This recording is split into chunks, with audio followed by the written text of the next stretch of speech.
Здравейте! Днес ще си направим кокоски, една бърза рецепта с само 3 съставки, която става лесно. Започваме с разбъркването на 2 яйца, към тях добавям захарта и след това ванилена захар и кокос. Точните грамажи ще откриете в описанието. Тя се бърка директно с вилица, нямате нужда от миксери и други уреди.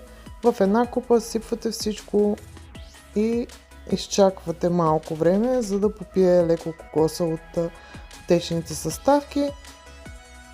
И това е.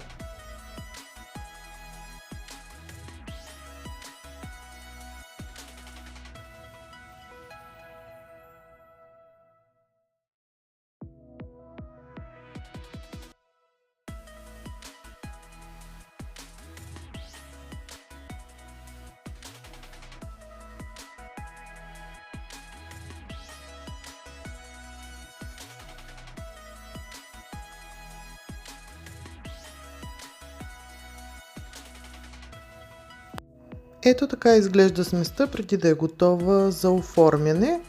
Съветвам ви да си вземете купичка с вода, която доста ще ви улесни. Намокрите си ръцете от нея и си оформяте топчета. Горе-долу ето такава големина като орех. Хубаво стискайте.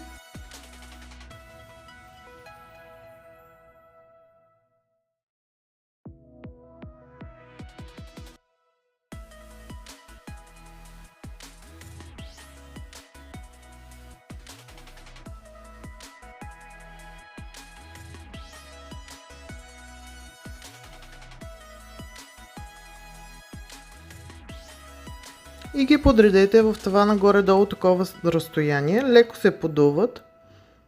Аз слагам и хартия за печене отдолу, за да не ми залепват. Слагам ги на загрята фурна на 180 градуса, докато хванат златист загар. Така изглеждат вече готовите кокоски. Могат да се съхраняват за дълго време, остават си мекички, но в нашето семейство бързо се изяждат. Тази рецепта много ни харесва. Надявам се да ви хареса и на вас.